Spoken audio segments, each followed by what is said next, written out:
It's like very, very, very hard to ever get a Psi soldier and justify having that Psi soldier. And yeah, you need to do a lot of work to make Psi soldiers fit into how Long War works, because if you spend a bunch of money on a facility that can train one soldier to do something, and then you can send that soldier on every mission, that soldier can be really powerful and can be very worth doing. But in Long War 2, because of infiltration, that soldier only goes on like 1 out of every 2 or 3 missions at best. And that makes the soldier a lot weaker in terms of how much impact it has on the campaign. I think I can get this out. That looks pretty good.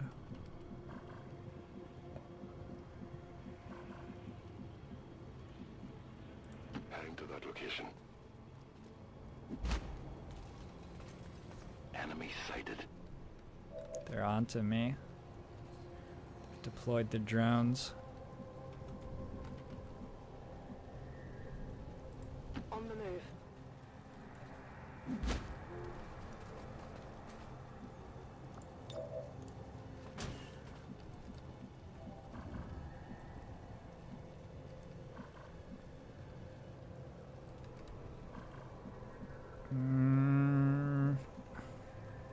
I sort of want to move up here.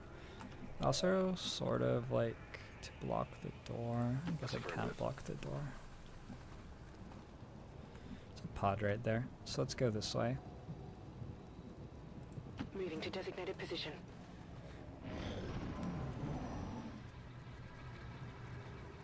Archons on the map. I actually saw a mech right there as well. So there are multiple pods just here. Maybe I didn't see a mech. Maybe it was an Archon and I mistook it for a mech. How do I, like, get out again? Oh my god, I'm, like, trapped in an Advent building. Oh, there's no door here.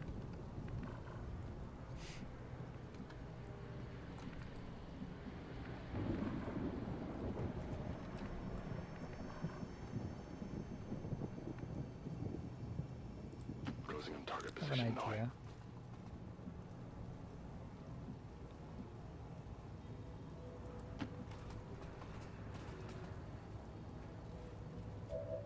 Yep, those are, yep, we need that.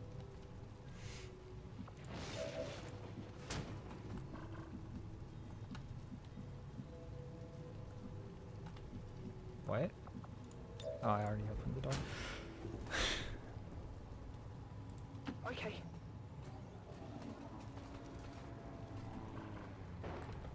So, apparently I can see through this door, that sucks. I think the shinobi should be able to sneak around the left next turn. And we're gonna get a little bit split up, but we'll have full eyes on the pods. And it should be pretty easy. Oh, we're golden. Should be pretty easy to sneak down the left side here. Did phase armor get nerfed? Moving. I don't remember what changes were made to phase armor. That's an item that I have never built in XCOM 2. On my way. In vanilla or in testing Long War 2.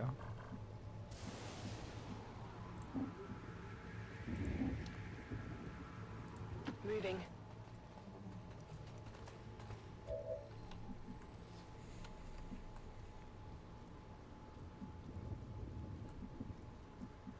Rolling.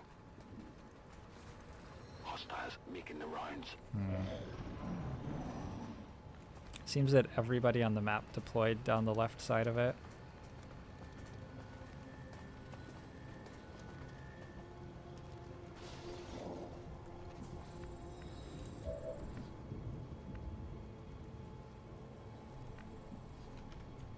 Let's just observe this pod for 1 turn. We've got plenty of time. Affirmative. Moving out.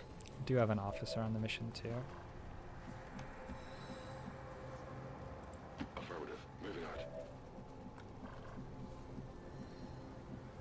Heading there now.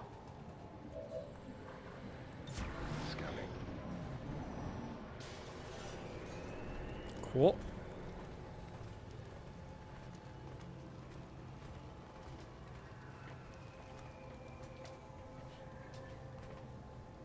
Menace 1-5, be advised, hostile interceptors are inbound on your current position. Firebrand has a limited window to provide extraction. Hello. Hello. How was your day?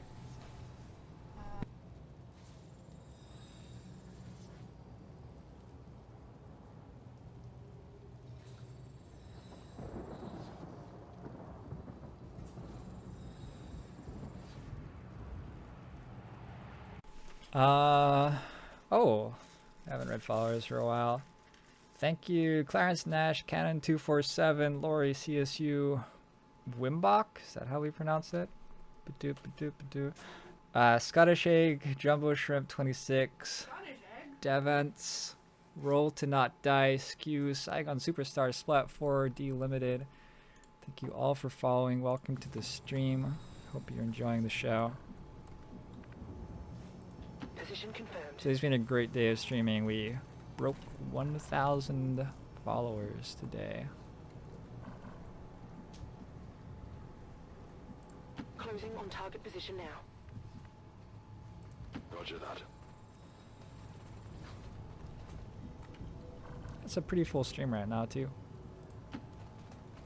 Back when I was streaming Vanilla X2, I got up to 1,000. I'm wondering how much excitement there will be if we make it to Waterworld in this campaign. Like within a week or two of Long War 2's release. Be interesting to see how many people are around watching. Heading to that location.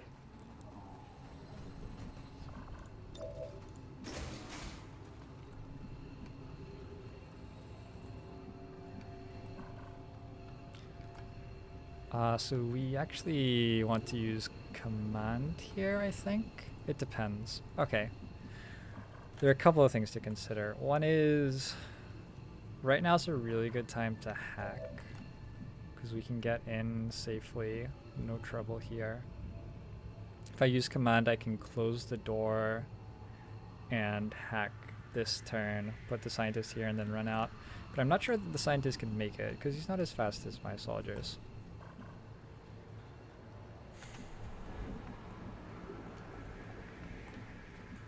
I think there's a decent chance that he can't, in which case it's pretty important that I have command. Oh, there's another door there.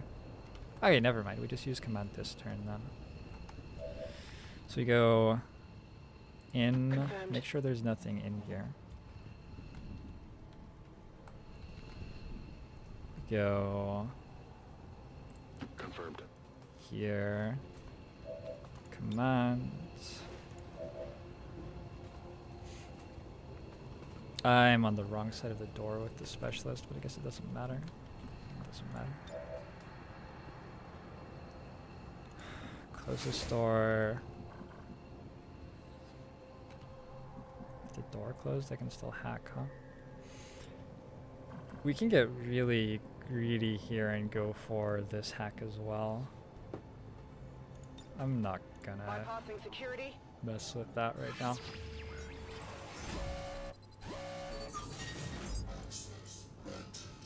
Small cache of alien alloys sounds good to me.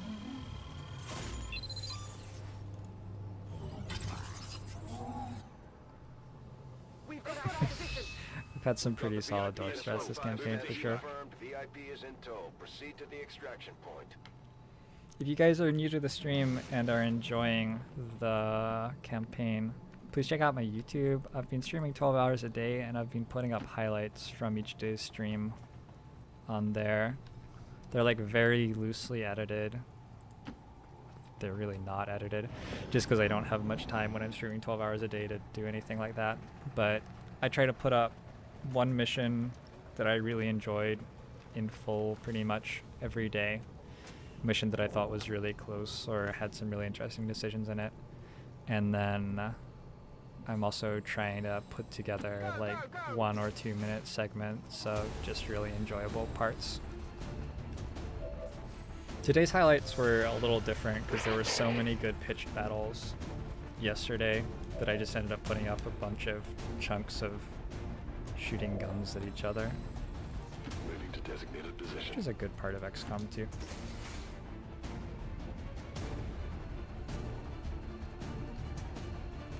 VIP secure and in position for evac. I'm out of here. Status confirmed. Mission accomplished. Today's is quite long, but it like starts with a mission where I survive with 1 hit point, spoilers, and also includes a successful network tower. I don't know if there's been a successful network tower put out for LI yet, other than, I don't know if X-Wins has uploaded one yet, but I'm pretty sure nobody who wasn't testing the game has put one out yet.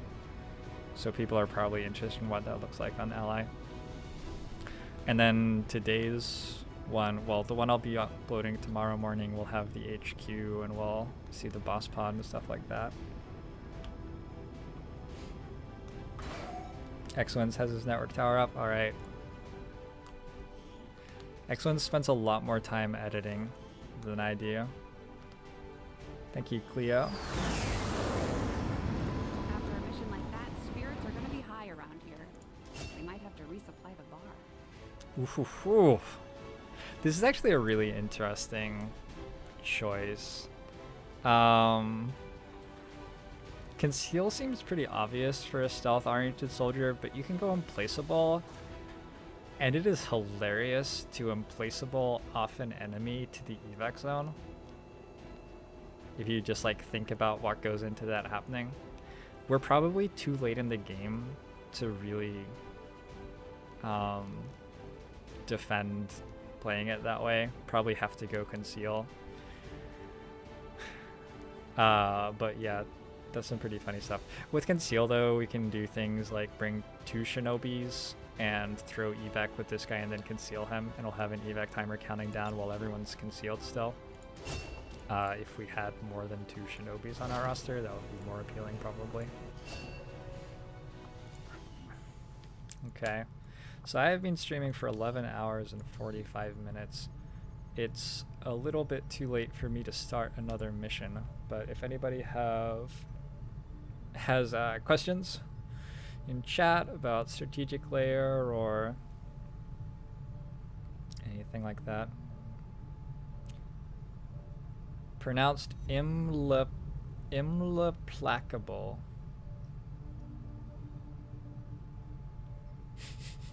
What does covert do? Covert, it has 2 bonuses actually. I wonder if it says that on the tree. Covert reduces enemy detection radius of you by 20%. That's only alien. It's not like the scanning towers and stuff.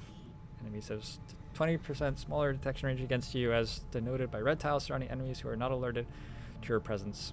It does not apply to advanced security towers. It also grants a small reduction in the soldier's impact on infiltration times. So it's about 1/6 of the impact that Tradecraft has, vaguely. Curious about the Proving Ground and what's it do and when you want to get one. The Proving Ground pushes out some really strong equipment, and there's so much stuff to research in there that you're basically never able to research everything. So getting it going would be really good, but we're still at a point in the game where we're getting a lot of benefit from just the core stuff. So I want to make sure that we get some next tier armor, some coils, some secondaries upgraded. I don't think that there are any Proving Ground projects that are that important right now. The biggest thing that the Proving Ground does is advances the quest. You need it to build the Skulljack to get down toward all that stuff. But I'm not quite ready for that. I'm getting everything set up first, and then we're going to move into that. Should we be focusing on liberating regions or making contacts all over the place? Raccoon, liberating a region is the most desired end goal in any region. You always look at a region and want to liberate it. It's not always possible, because sometimes the network tower is like strength 9, like right now, and probably I shouldn't even attempt it, and yeah. So sometimes, oh god, I need to do this actually. I've been streaming for 12 hours, and yeah, I shouldn't attempt that network tower. Sometimes in a region, you can end up just spiking vigilance really, really, really high, and then advent strength all piles into that region, and that's bad for that region, but it's really good for the other regions. So rather than liberating, instead you're just trying to run as many missions as you can to get Advent's attention in that region, and then you're sort of abandoning it. You're not actually abandoning it. You still have your rebels, and you'll still detect missions every now and then, and maybe you can go on some here and there. But you're not ever going to really liberate that region because the strength is just too high to risk the network tower in particular, or liberation chain missions if you haven't finished those yet. What factors most influence deciding between a wide or tall network in each phase of early, mid, and late game? I think you just expand anytime you have enough intel to, War Crimes Desu. So I guess the like inflection point between being wide or tall would be, do I spend my intel on a liberation mission or not? Do I spend it instead on expanding? And pretty much if I can liberate a region, I'm going to spend intel on a liberation mission. They all give you intel if you succeed at them. So you don't really actually lose intel by doing that, though, is the thing. So you still end up just as wide. There isn't really like a trade-off between tall and wide here. You can always go as wide as possible, and you always go as tall as possible too.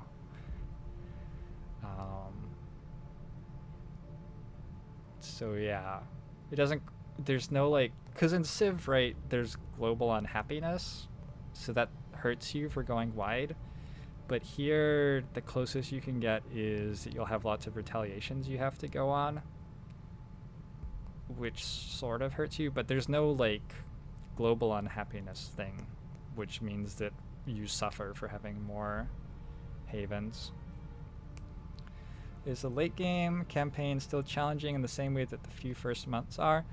In the late game, it's going to be warping quite a lot.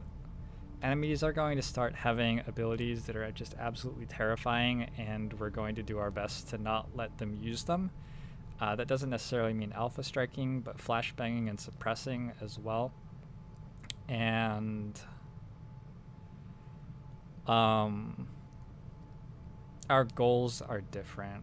We start caring more about our equipment and a little bit less about our soldiers, because we start having plenty of soldiers to put in the suits for the missions. We start caring about quest missions, so we care about equipping one team. But we stop being able to afford first tier equipment for all of our squad just because it's prohibitively expensive. Why would I want to liberate a zone? It gives a large bonus to a lot of stuff. It gives a huge spike in vigilance around the world, which is good. It destroys the advent strength in the region, or at least some of the advent strength in the region, which is pretty good. It means that the region is safe from retaliations. Invasions can happen, but it's harder. It's harder for invasions to happen than retaliations to happen. And then you get a 20% bonus to rebel income in the region, which is probably going to be supply. Specific examples of terrifying abilities? I want you guys to find most of that out on your own, but like some grenadier stuff, like, you know how the Advent engineers throw flashbangs at the start of the game? They don't, like the later versions of them don't only throw flashbangs, for example. Vigilance around the world slows avatar progress. Global threat high, avatar progress slowed by 12%, so it helps you to win the game before avatar kills you. Yeah, Pizza, thanks a lot.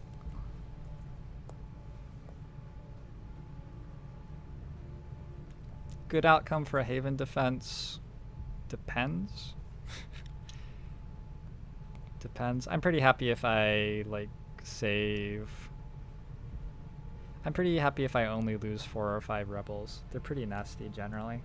They're actually different types of Haven defenses, and depending on the situation, you're going to have different goals. Sometimes you're possibly going to be worried about your soldiers dying.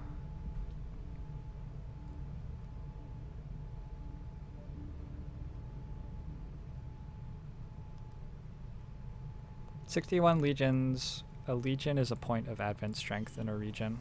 So there are 61 legions on the planet, and we have 3, 4, 12, 20 of them in our 1, 2, 3, 4 havens, which is out of, how many havens are there on the map? There's a tough question. 7, 10, 12, 14, 16. So we have about a third of the legions and about a quarter of the havens, roughly, ish, because they're moving toward us because we're making so much noise and going on all missions.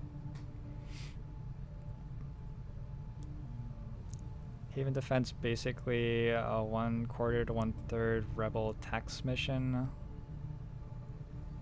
The same way Long War 1 Terra missions were a panic tax rather than being a good mechanic. What do you think a good mechanic is? Sounds like a bit of a value judgment. I don't know. I find the retaliation missions pretty enjoyable to play. And it's also really interesting to play the mini game of trying to avoid them, which is something that you can do in this game which you could never really do in vanilla or Long War 1. In Long War 1 there was a mini game around trying to avoid panic hitting 100 at the end of the month. So you were trying to like find advent cells to reduce panic at certain times and stuff like that. But there's a considerably richer game around trying to cultivate regions where you can do missions in this, basically. Like right now, I've been trying to cultivate New Arctic and Western US for quite a while. That was a lot of today's play. And if Jailbreak succeeds here, I'm going to have a very usable Western US with 1 advent strength in it. And a lot of that is because I've been spiking vigilance in New Mexico, and all of the legions are there. And the retaliations are part of that. That's one way that the AI is fighting back.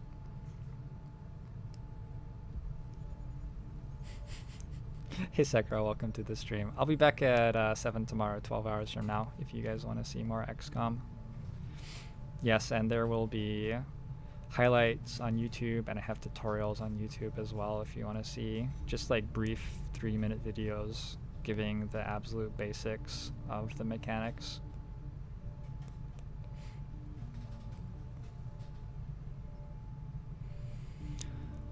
Thank you so much everybody for watching. I've had a really good stream today. Enjoyed it a lot. XKCDF, Shogun Z, EcoRS, Dr. Gankadesho, Medjthor, and Gyun. Sorry if I got any of those pronunciations wrong. Welcome to the stream. Thank you for following. Again, we broke 1,000 followers today, which I'm pretty excited about. And I guess 1100 is next up for tomorrow, huh? Good night, Bress. Good night, Syath. Good night, CK Hawk. See you later, Eons. Bloody Doves. Raccoon. Thanks so much, everybody. Follow Art as well. And yeah, I will see you all tomorrow.